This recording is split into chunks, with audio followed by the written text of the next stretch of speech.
One hand on the dick, one hand on the balls. Hey everyone, welcome to another freaky episode of Freaky Fridays with me, your host Tasha Poino, and your boy C Love. Where we talk about the ratchet side of dating and relationships from a ghetto point of view. We trying to stimulate you, educate you, make you laugh, and get some feedback from you.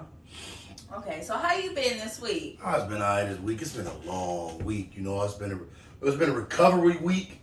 You know what I'm saying? The 4th was like Monday. You know what I'm saying? So we had like Monday, Tuesday off for work. So it was like a little bit of extra turn up. So I had to finish the work week with went back to work Wednesday. It was like super slug. But it's been a recovery week. What's been up with you? That's how I was too. No, I've been good. Over 4th of July weekend, I actually did some shrooms. So yeah. That was interesting. That's a good time right there. Blinded by light. Oh, God. Yeah. My mom FaceTimed my friend, and, my other friend was sick because, she had, put down a blanket and stuff for outside. And, my friend's, sitting there, cross-legged, holding this, pillow, rocking back and forth. And I was like, that literally is my mood, but, I do too many drugs, so I be like, it's cool, you good, just ride Take away. that shit on you, ride away. You gonna be good.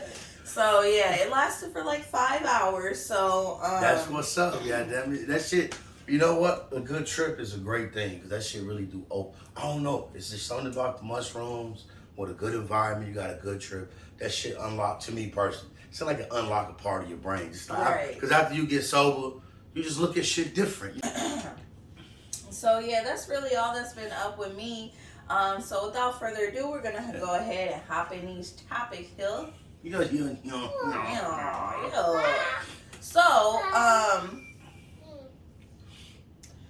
So, first topic we have here is I just want to ask, I don't have kids, but when you're dating somebody, when is the right time to introduce your significant other to your kids? Oh shit. You know what? I have kids. A lot of kids. I take care of them, though. I'm not a deadbeat. That's the important part. But that's key. But for real, I say it depends on the vibe. You know what I mean? Because me personally, I have waited maybe at least 6-7 months before I even let a chick around my kids. Because I got daughters and I got sons. Right. So I really at some point in life, I was a hoe. And I'm admitting it. But it was just I just didn't want my sons getting used to seeing random chicks. Right. Make it think it's cool for them to do it. And then I didn't want my daughters seeing random chicks making it cool to be, you know what I'm saying, have dudes in and out. You know what I mean? So I was kind of sure. I had to wait till I knew if me and Shorty was going to vibe in that direction. You know what I mean? It's I ain't keep them a secret. I got kids. She saw them in passing, but was never no direct interaction. I don't play that. I'm the same way about my mother. What about you?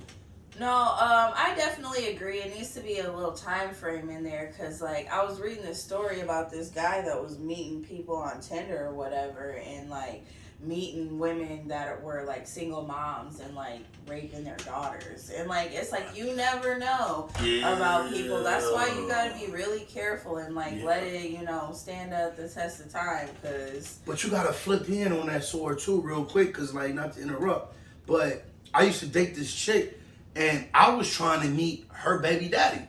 I really was trying to genuinely meet buddy, sit down, smoke with him, get an understanding bro, I ain't, gonna be disrespecting your kids, beating on your kids or nothing like that. But however, I will be help keeping they doing some foul shit or being disrespectful to their mom. I am hey, that ain't cool, you know what I mean? Yeah. But he was so adamant about not meeting me. And I don't even dig that because it's I would want to meet a motherfucker. I just feel that's an important checkpoint that you want to make sure to do, just because it's if I meet this person, now I know they're crazy. Now I know not to, deal with them. Indeed. So yeah, we're going to keep this ball moving on here. We finna get into Am I Wrong for That? That's what's coming up right now. So check this out. Am I wrong for that, right? My baby mother met my girl one time. Only once. So my baby mother had to go out of town. So I had to work. Now I only been fucking with Shorty for 2 months. So the whole week my baby mom was going out of town and I had to work. I have my girl of 2 months babysit my kid during the day while I check my bag. Am I wrong for that? Whew. For 2 months, I think that's a little early to have them watching the kids full time. But, I do think it is good, like we said, that they met each other. I think that's kind of like a gray area because it just depends. Like, if the mom, the mom is okay with it, I feel like it's fine. See, let's see, Shorty, my baby mama ain't know. See, I ain't want to hear that shit. See, you know what I mean? I want to hear that. You know, because because I'm gonna say you met her, right? And I know she gonna be like, well, I ain't been around this bitch long enough, so I just kept that quiet. Well, I do think you were wrong for not telling the baby moms. I think that you should have mentioned it to her. I feel like if she met her and she was cool with her, she probably would have been okay with it. But, so next scenario here. So all my life I've been like a little goody two shoes, I got good grades in school. I graduated, I went to a good school. So, they say good girls like hood niggas. Yeah. So, I was working one day and this nigga rolled up on me and was like, what's up, blah, blah, blah, let me get your number. We hung out a few times. Well, next thing I know, I'm getting a collect call from Winnebago County Jail.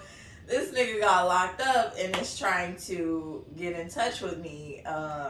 I basically blocked the number because I want to distance myself from that. I don't want to be a part of that life. Am I wrong for that? How long you was fucking with Buddy? We only hung out twice. Oh shit. No, I'm gonna be 100. You ain't wrong for that. That nigga in his head, he like, damn, did he fuck? No. Okay, so he like, damn, maybe if I could tell Shorty all this some bullshit. See, to me, I'm gonna call bullshit every rip. That nigga was trying to get some commissary money. Shorty, I can't stop thinking about you. I've been trying to find you. Come visit me. Yeah. Send me some pictures. Not that bullshit. Point. Yeah, so you ain't wrong for that. You protected yourself. 2 months, my nigga, come the fuck on. That's a desperation move. Niggas don't do no thirsty shit like that. Eat that motherfucking time, nigga. Honestly, don't be trying to call me asking for no money on your books. I ain't holding down, nigga. Shit fucked up. Did he catch the phone? You seen that yet? You do that yet? You know the fuck. Hey, we got people watching my house. I go to the store tomorrow, you know what I'm saying? You go ahead and run it through that real quick so I can check this box. You gotta watch out. Oh, man. Indeed. So right now, this is the part of the segment of the show where we just, we get to you the intimate parts of our personal lives. So, I got one for you, Tasha Point-0. Okay, what you got? All right, tell us about the first time you got that little pussy bust open. So, okay. Oh, somebody blushed. Somebody got a good memory. Or was it a bad memory? It wasn't a good memory.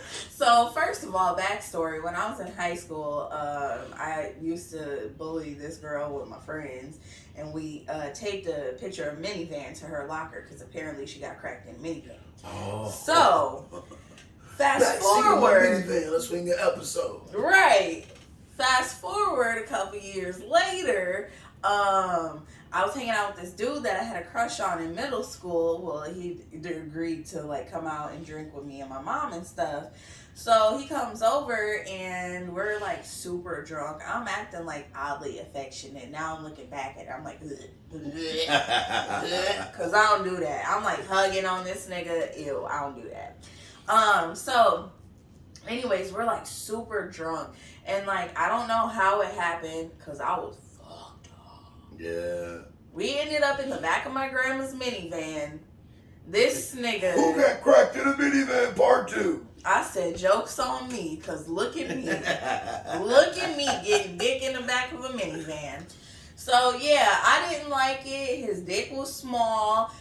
He wouldn't come. He sweated in my mouth. It was just nasty. It was nasty. It was very ghetto. That sounds nasty. And I done been fucking and been sweaty, but I ain't never, I don't think, you gotta blow it off, I was like,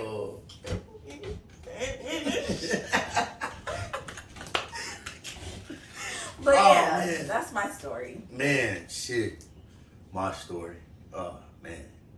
Which time, like the first time, or like the first time I knew what I was doing? You know what I'm saying? Because there's a difference between the first time when you slipping and falling into some pussy, and then like I know what I'm doing now. If we do that, like, What's the first time though? Because we want the embarrassing boys story. chase the girls, right? All right, we're gonna break it down like this. It was a game back in the day.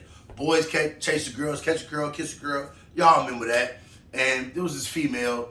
Her name will be anonymous. But if you're watching, that shit meant something to me for real. You helped you helped me become the nigga I am. Cause my name, especially when it was you, it made my shit, for real, it made my shit shoot up. You know what I mean? But it was probably got about 6 kids. It was at the park. I ain't seen her in a minute. I wonder if she popped now though. You know what I'm saying? That's the shit though. But it was at the park. You know what I'm saying? And you know those fucking slide boys that go around in the little circle, and then over top they got the little awning thing. It was at the park, and the motherfucking little awning. You know what I'm saying? God damn it, I caught her. I got my little kiss. You know what I'm saying? And she was like, "You want to do more?" And I'm like, "Okay." Yeah. She's like, "Pull your pants down. Stick it right." I'm like, "All right." So that was the first time. See, and that was the first. Matter of fact, that was the first time I knew girls had hair on their pussy too. That was jungle in there. It definitely was a jungle in there. But it wasn't the first time I ate no pussy though. I was about 12. I ain't eat the fur because you know what I'm saying. That was like not my mentality was still that. But a couple years later, you know what I'm saying. Lord behold, a nigga like 12 years old. Shit, I was eating that motherfucking box by then. It was in there, shit. But yeah, that was my shit though. Yeah. Yeah, I mean, you know what? That's not necessarily my first sex story. I tried to do it to my little friend down the street in the projects named Duty when I was about 5 or 6. I got caught too. Oh yeah, we always had them little humps. Yeah, them little ass whooping humps. Yeah. But yeah. That's all we got for you guys today. I hope you guys enjoyed this episode. If you do, make sure to hit that subscribe button. Boop, boop, boop. I've watched another episode for another week of Freaky Fridays. Yeah, it's peanut butter fucking twat. Come get this cooter snack, baby. Come here, Fluffy. Come get this cooter snack, Fluffy.